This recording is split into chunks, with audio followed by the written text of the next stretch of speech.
What's up, guys? Today we'll be covering shopping portals startup marketing. So as we know, there's a new startup every minute, and many of them are in the shopping space, whether it be some sort of shopping engine, portal, couponing site, marketplace, merchant directory, or whatever it is. There's thousands of examples. One that I've been vibing on and getting some inspiration from is a company called Food Markies, which basically takes artisans, food growers, farmers, and signs them up, and then allows people to buy fresh fruit, produce, or local artisan products. So we'll be going through shopping portals today, all the best marketing techniques to build up your portal, and we'll probably be looking a little bit at the food marketplace portal space in particular. Alrighty, so the first thing that you need to take care of when you're starting up your marketing program for your shopping portal is what comes first, the chicken or the egg. So, are you going to have a successful shopping portal or marketplace by having lots of amazing merchants for people to choose from, in your first few months?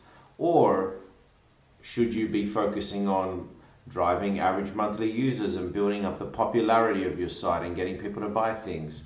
Well, the answer is definitely the egg. So you need to be actually getting merchants signing up on your site, and the way to do that is through not just focusing on the big play, on the driving people to your site like e-commerce marketing style with Google Shopping and that sort of thing. First, you need to be having a grassroots way of going B2B and signing up merchants, and then you will pivot your focus once you gain some critical mass and you have a good selection of merchants and therefore great products for people to buy on your site. You can pivot towards getting people to come to your actual shopping place, portal, marketplace, whatever it is, and start buying products so that you can clip the ticket and make a nice margin there on the transaction value. All right, so just looking at what's happening with shopping portals and search engines in Australia right now, year over year there was actually a decrease in growth in Q2 2021 versus the previous 12 months. Now, some of that's going to be COVID related. We did see about a -9% volume drop in terms of people searching for shopping portals and search engines, those sorts of things. The mobile desktop split is pretty even, so 48 and 48% between mobiles and computers. Now, when are the hot months for shopping portals and shopping engines? Well, it looks like that lead up to Christmas there. You can see the darker the yellow, the more people actually researching keywords related to shopping portals. So, right in that Christmas period, Black Friday, Cyber Monday, leading up to Christmas, we can see things getting really, really hot. And then in the summertime, when people are out and enjoying, we see less activity there.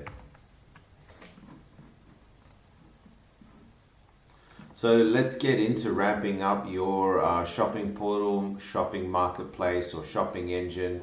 And of course, when you're starting off, you're looking for immediate results. The best place to go is really paid media. That's because it's going to be turnkey. You can build a campaign and within a few weeks start getting that critical mass of merchants on your shopping portal, and then quickly move on to getting customers so that you can make that commission, make that percentage from your merchants as your shopping engine gets more and more popular.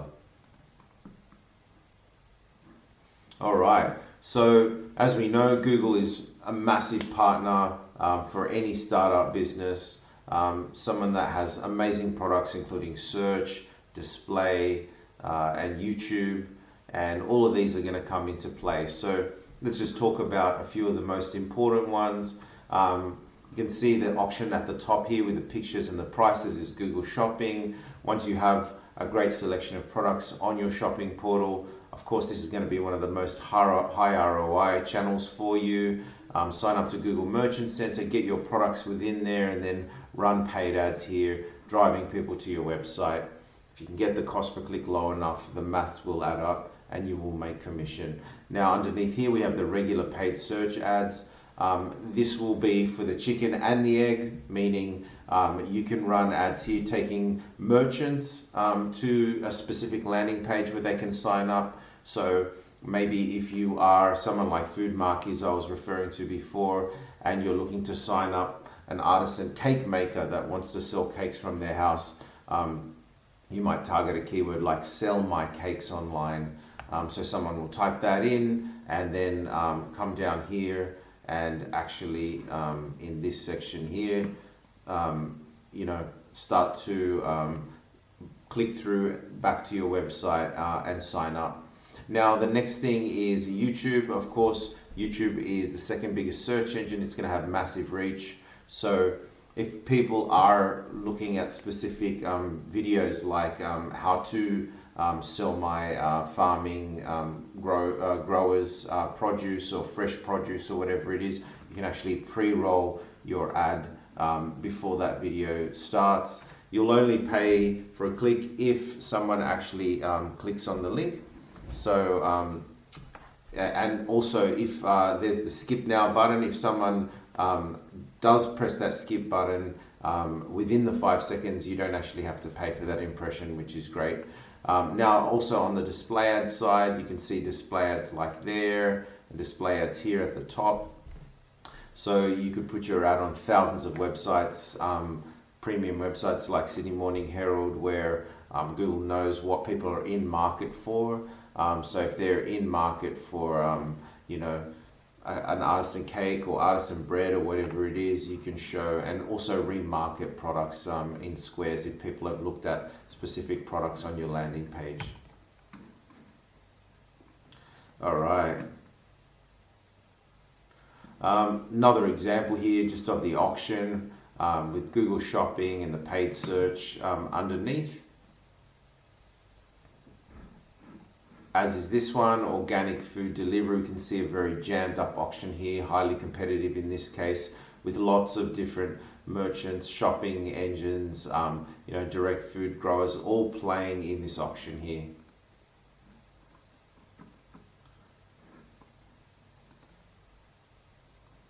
Okay, so Bing ads are another option. So they're about probably about 11% market share in Australia. So they'd be somewhere to go after you work on your Google ads and have them all humming in the right direction. You can see here very similar products in the sense that there is a Bing shopping section here. Everyone should know there's actually free Google Shopping and free Bing shopping listings on the shopping tabs. So it's super important that you get your merchant centers set up properly, because there's a free section there where all your products will show off too. Little secret for you, don't miss out on that free traffic. Now underneath here we have our SEO listings and our paid ads as well. All right, now let's get into probably the second most important channel, and that is Facebook ads. You're going to have the opportunity to both recruit merchants for your shopping portal, as well as get a nice catalog of products up there and target people that are looking to buy those products. So we're talking about Food Markies before. We can see here they're just starting on their shopping portal journey. I've only got a couple hundred likes on their page. They might want to boost that up with a Facebook paid likes campaign. Likewise on Insta, they're just getting off the ground.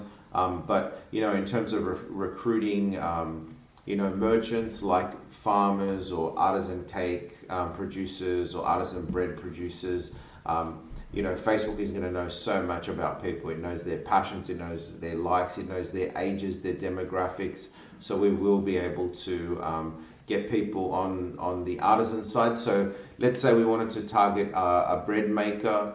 Would be able to say we want, for example, males between the age of 25 and 45 that are into artisan bread making, that are also looking to sell online. We build up our custom combinations and then we send them to our landing page. So we can either do that through a carousel ad where they see different pictures and click on it and then come through to the website, Or we can use something called a lead form ad. Now the lead form ads are huge because people just stay on Facebook, they see the ad in their newsfeed, and they click the button, and it doesn't take them off to a website. They stay on Facebook where they would expect to be, and we can ask them any question we want. So what kind of food do you produce? What kind of commission are you looking for?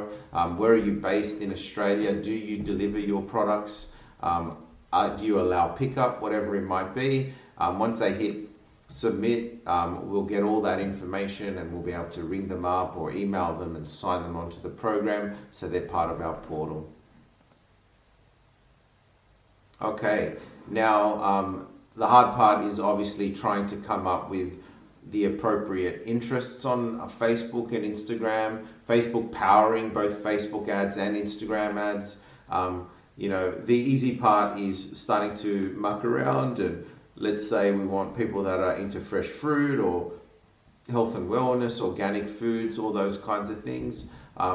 You know, that's kind of simple enough, but building out your ad sets in a really segmented way so that you get the best audiences where the challenge will be, and getting into some of these advanced tactics as well. So if you have a list of email addresses that are current merchants that have already signed up for you, of course you can build a lookalike audience or a lookalike model, which will you know, basically take your list of a couple hundred merchants and go off and find tens of thousands of other merchants that are within 99% similarity of your existing customers, your existing merchants. So it's obviously a super powerful tool. Likewise, remarketing. So if someone's been to the merchant sign up page but they haven't signed up, or if someone's a customer and they looked at a particular product but they left it in their shopping cart, you can retarget them with news, you know, with basically ads within their news feed, either on Instagram or Facebook. Now, video is going to be huge on Facebook and Instagram for many reasons. Just taking you through a few of them.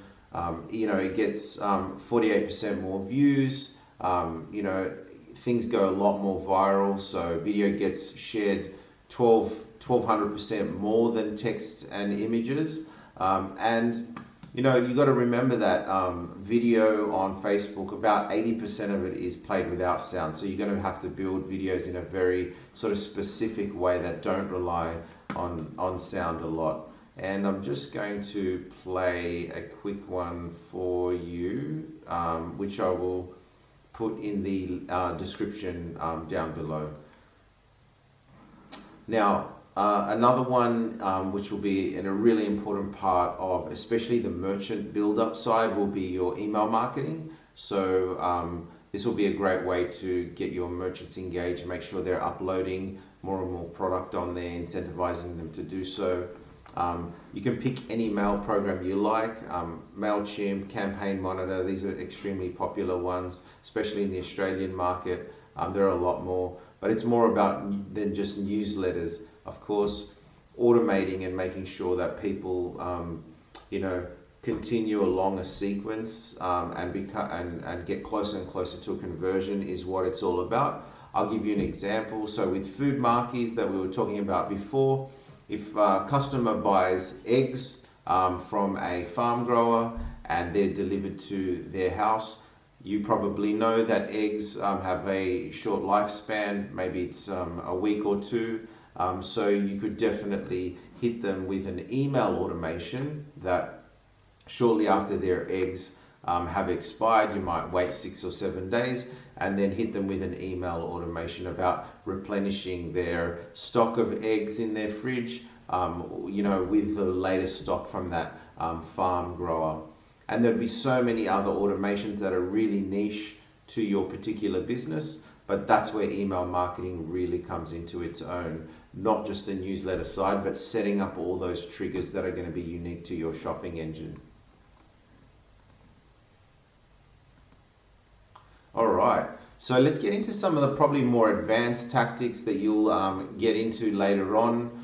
Once you've established probably Google and Facebook and some of those more staple methods, You've probably been on websites like realestate.com or Sydney Morning Herald or thousands of other sites where you read articles. You'll have the ability to, down the bottom here, once someone's finished reading an article, you'll often see something that says promoted stories or from around the web or that sort of thing. You can write a blog article on your website and then have the person come through, read the article. Again, in Food Marquee's case, where they're looking to attract artisan growers, those sorts of people, it could be an article like the top 10 ways to sell your wedding cakes online. So people will read that article, an article, they'll click on the link that you've written and they'll read it off your blog, and then you've got them on your website. You can work on converting them. Another huge one would be digital out of home. So in Food Marquee's case, outside of Woolworths would be an amazing place to advertise their, shopping portal. Right when people are thinking about fresh food, hit them with a message about getting it from local growers. Spotify, as we know, traditional radio is extremely expensive. But using something like Spotify, you can get it much more efficiently and also be laser targeted without as much wastage. So Spotify starts at about $800 a month in Australia, and you can target, let's say you're going after an artisan cake maker. You could do, for example, anyone between the age of 25 to 50 years old that is listening to podcasts related to cake decorating or something like that. Not only serve them a radio ad, but also serve them a companion banner where they can click on the banner in the Spotify app and come through to your website. Absolutely genius and an amazing way to build up the awareness side of your portal. Now, affiliate marketing can be great. It will probably serve your purpose on the buyer side later on. So when you're trying to actually get products sold on your site after you've built up all your merchants, Commission Factory is definitely going to be able to help there. The challenge will be they usually want to, a lot of these affiliate networks like Rakuten, Commission Factory, they want to see more than 50,000 unique monthly visitors on your website before they really want to talk to you. So it might be something that comes further down the track. But once you do get there, you'll have like a sales force of people trying to sell your product for a commission.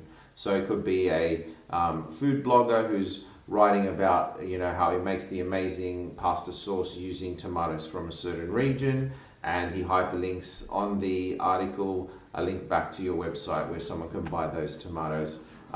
When someone does, you give them a 5% or 7% or whatever percentage you choose commission. So you essentially have thousands of sales people all around driving traffic to your site that you cut a commission to, which is really, really good when you can deliver that at scale. Now, Tribe is a way to get influencers in a really concerted way without a lot of wastage. That can really be important for your portal at some point, especially if you're quite niche. Basically, you put a brief up saying, I'll send you product or I'll send you money or something like that if you create certain types of content and post it to your social channels. Trying to approach influencers one by one is a really hard thing to do, and then actually manage the process of them doing what they said they were going to do.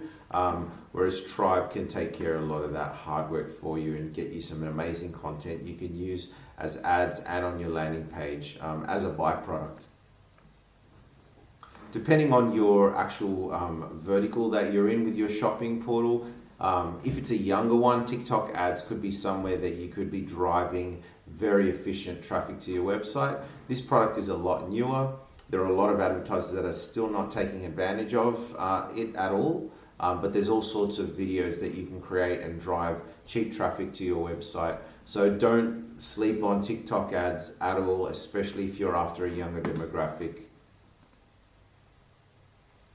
Now, shopping engines and couponing sites like Ozbargain and eBay and Amazon could be a play for you as well.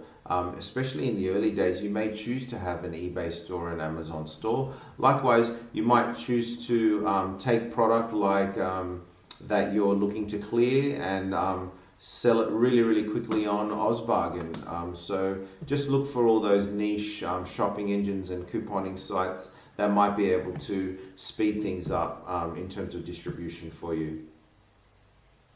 All right, Pinterest. So if you have a really highly visible product, there are Pinterest ads which show as pins in people's boards, and drive traffic back to your website. So if people are looking at artisan bread pin boards or cake boards, you can have pins there that people will click on, go through to your website right in that moment when they're looking for inspiration.